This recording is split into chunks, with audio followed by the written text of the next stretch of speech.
Okay, I'm Robert Garcia here with Nuke the Fridge. I'm here with the visual effects supervisor for Thor Ragnarok, Jake Morrison. Sir, thank you for taking the time to talk to us. It's a pleasure. So, congratulations on the film. Like I said, I saw it last night. So much fun. Like you just mentioned, you know, think you might have got every color in there. I think we did. We worked very hard to get all of them in. Yeah. So I'm going to start off with tell us about your work on Thor Ragnarok. Any key sequences that were challenging or were of you know, personal gratification?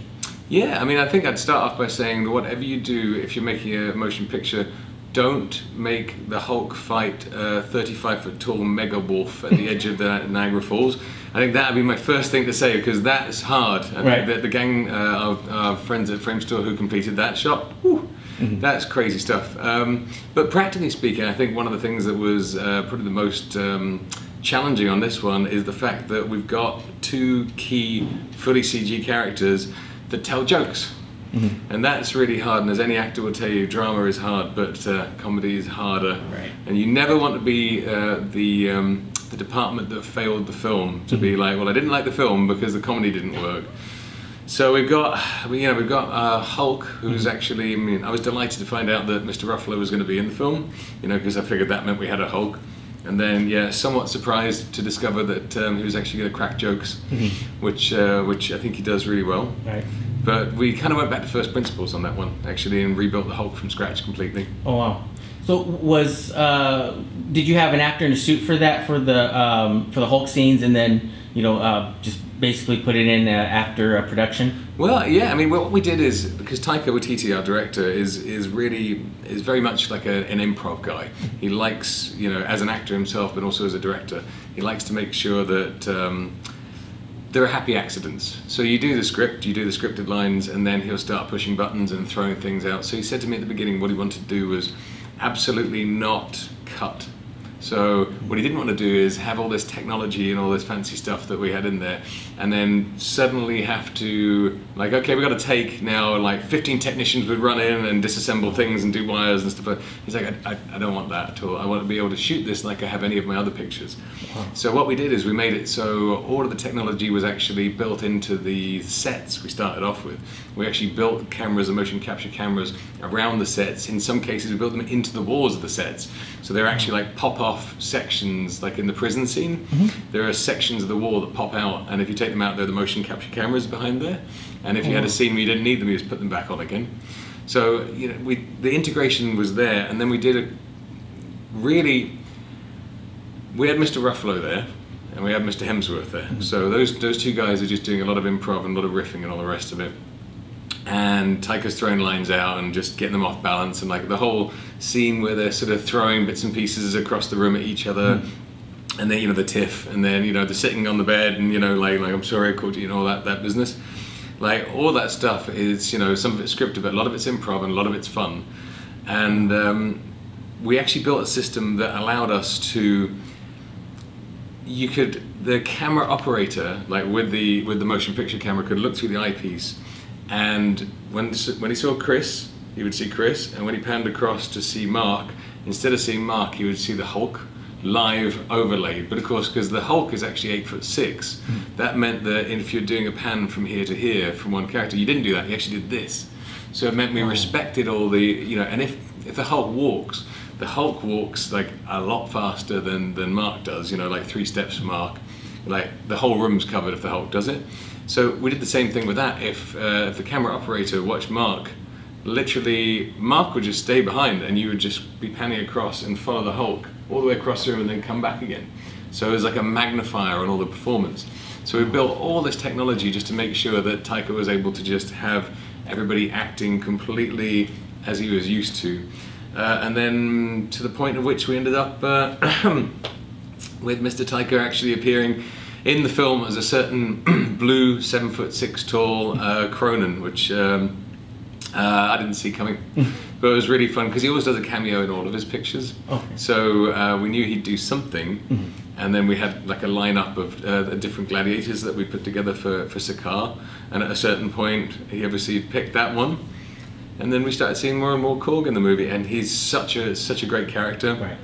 basically being able to make him kind of Thor's best mate in the picture is really refreshing, and the fact that he's, you know, fully made of rocks, and every single, hopefully the audience will never think of this, every single one of those rocks does not squash or stretch or anything, because if you did it would look like latex and look like just a guy in a suit. So every single facial motion, bit of speech, any movement across the body, any of that stuff, all of the layers of rocks are moving back and forth across each other like tectonic plates.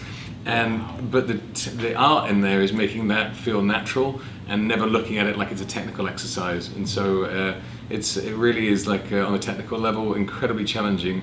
And some of the lines that Taika had us perform, you know, looks like he had a very special and intimate relationship with that hammer, and that losing it was like that kind of stuff. Having a rock monster say that in basically a lock-off here is another new challenge. So with Thor, would you say, as a supervisor for the visual effects, is your position or your role, do you find it more artistic or technical, like in this realm?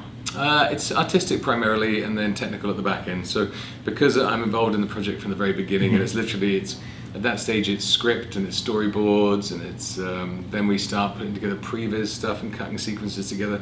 It's very much blue sky territory at that stage. Like the movie you have an idea what it might be and some of the cool stuff, but you know, scripts are very organic in the sense of, you know, like from script to completion is a long time, 2 years. So there's a lot of opportunities to make suggestions, to design, you know, action sequences like in a more exciting way, to suggest certain framings, certain shots that might be a better way to tell a story. If you can tell a story in a cool shot rather than do 3 shots, then that's a good thing to do. And really just sort of riff, because at the beginning it really is just, you know, the director and the creative executive and myself are usually the ones like you're on the project. So there's a lot of design, and then that design morphs into how you're going to shoot this thing, like what bits are real, what bits are not real, and we get into like what bits are set are we going to build and what bits can be virtual extensions, how we're going to do like the technical stuff like the motion capture, and how we're going to get the performances. And then we go through and we post-fizz the whole thing and actually bring all of that shot footage, and then we put in like the rock monsters and we put in all that stuff, create the cut, and then it becomes still always a design, because there's always design challenges, but then it becomes technical at the end, where why doesn't the shot look real? What can we do to make it look real? What are the sweeteners? What are the lens fixes we can do? You know, why, oh, that character doesn't have a reflection, that's why they look fake. I mean, that kind of stuff, it becomes technical at the end, but it's really the whole spread. Wow. Now, you've worked, you also worked on Ant-Man. I did.